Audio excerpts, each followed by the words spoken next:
ရင်ပြည်နယ်မြဝတီမြို့မှာမွေးနေ့ကြားရောက်တဲ့နေ့မှာတင်တငယ်ချင်းတွေနဲ့အတူရေကူးရင်18နှစ်အရွယ်ကျောင်းသားလေးတဦးရေနစ်သေဆုံးခဲ့တဲ့ဝမ်းနည်းစရာဖြစ်ရတဲ့ခုဖြစ်ပွားခဲ့ပါတယ်။ငါမရတော့ဘူးလို့အော်ဟစ်အကူအညီတောင်းနေတာကိုအတူပါလာတဲ့တငယ်ချင်းတွေကထိုင်ကြည့်နေခဲ့ကြတယ်ဆိုတဲ့ပြောဆိုချက်တွေကြောင့်လူမှုကွန်ရက်မှာဝေဖန်မှုတွေပြင်းထန်နေတဲ့ဒီဖြစ်စဉ်အကြောင်းကိုအခုပဲအသေးစိတ်တင်ဆက်ပေးလိုက်ပါတယ်။မင်္ဂလာပါခင်ဗျာရွှေပြည်နုကနေပြန်လည်ကြိုဆိုလိုက်ပါတယ်။မိဘတွေအတွက်ရေကြိုးရလောက်တဲ့ဖြစ်ရဆိုတခုမြဝတီမြို့မှာဖြစ်ပွားခဲ့ပါတယ်။ကိုသားသမီးရဲ့မွေးနေ့မှာပျော်ပျော်ရွှင်ရွှင်ရှိနေရမယ့်အစားနာရေးလောက်လိုက်ရတဲ့မိဘတွေရဲ့ခံစားချက်ဟာဘလောက်တောင်နာကျင်ဖို့ကောင်းမလဲဆိုတာစဉ်းစားကြည့်ုံနဲ့တင်သိနိုင်ပါတယ်။အထူးသဖြင့်အပေါင်းအသင်းမားလို့အသက်ဆုံးရှုံးခဲ့ရတာဆိုရင်တော့ပိုပြီးတော့တောင်ခံရခက်စေမှာပါ။ပြည်စဉ်ကတော့ပြီးခဲ့တဲ့ဇွန်လ17ရက်နေ့ညနေပိုင်းမှာပါ။မြဝတီမြို့အမှတ်၄ရပ်ကွက်မှာရှိတဲ့ခေါကွင်းဝင်းအတွင်းကရေကန်မှာကျောင်းသားအရွယ်လူငယ်တစုရေလာကူးခဲ့ကြပါတယ်။အဲ့ဒီထဲမှာအသက်18နှစ်အရွယ်ကျောင်းသားလေးမောင်စိုးစိုးလည်းပါဝင်ခဲ့တာပါ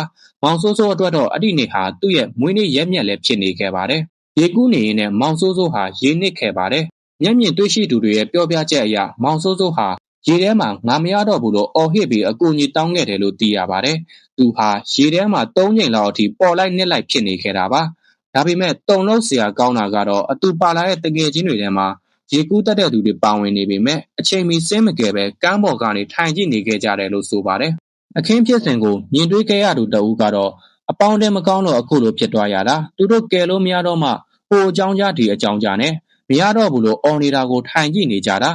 ရေကူးတက်လျက်နဲ့တွားမကယ်ကြဘူးလို့စိတ်မကောင်းစွာနဲ့ရင်ဖွင့်ပြောကြားခဲ့ပါတယ်။မောင်စိုးစိုးဟာနောက်ဆုံးမှာတော့ရေထဲကိုနစ်မြုပ်ပျောက်ဆုံးသွားခဲ့ပြီးတငယ်ချင်းတွေကပြန်ဆယ်တဲ့အချိန်မှာတော့မမီတော့ပဲဖြစ်ခဲ့ရပါတယ်။ဒီဖြစ်စဉ်ကြောင့်မြန်မာနိုင်ငံမိသက်တပ်ဖွဲ့ဝင်တွေကယ်ဆယ်ရေးအဖွဲ့တွေနဲ့ဒေသခံပရိဒတ်အသင်းတွေကချက်ချင်းဆိုသလိုရှာဖွေကယ်ဆယ်ရေးတွေလှုပ်ဆောင်ခဲ့ကြပါတယ်။ဇွန်လ17ရက်နေ့ညနေကစတင်ရှာဖွေခဲ့ပေမဲ့မတွေ့ရှိခဲ့ပါဘူး။ထူးခြားတာကတော့ဇွန်လ12ရက်နေ့မနက်ပိုင်းမှာမောင်စိုးစိုးရဲ့ကျောင်းကဆရာမဖြစ်သူလိုက်လံကြည့်ရှုရဲ့အချိန်ကြာမှသာရုပ်အလောင်းဟာရေပေါ်ကိုပြန်လည်ပေါ်လာခဲ့တာဖြစ်ပါတယ်။ဒါဟာဆီယာမနဲ့ကျောင်းကတငယ်ချင်းတွေအားလုံးအတွက်တော့အတော်လေးကိုစိတ်မကောင်းစရာမြင်ကွင်းတစ်ခုဖြစ်ခဲ့ရပါတယ်။မိသားစုဝင်တွေအတွက်တော့မွေးနေ့ဟာအောက်မေ့ဖွယ်နေ့ဖြစ်သွားခဲ့ရပါပြီ။ကောက်ကွင်းဝန်ထမ်းတွေရဲ့ပြောပြချက်အရအဆိုပါရေကန်မှာရခင်ကလည်းမကြာခဏရေနစ်မှုတွေဖြစ်ပွားလေရှိလို့ရေမကူးဖို့တားမြစ်ထားပေမဲ့နားမထောင်ပဲကူးကြရာကနေအခုလိုအပြစ်ဆိုးနဲ့ကြုံခဲ့ရတာလို့သိရပါတယ်။အခုဖြစ်စဉ်ဟာလူငယ်တွေအတွက်ရောမိဘတွေအတွက်ပါသင်ခန်းစာယူစရာဖြစ်ရတဲ့ခုပါ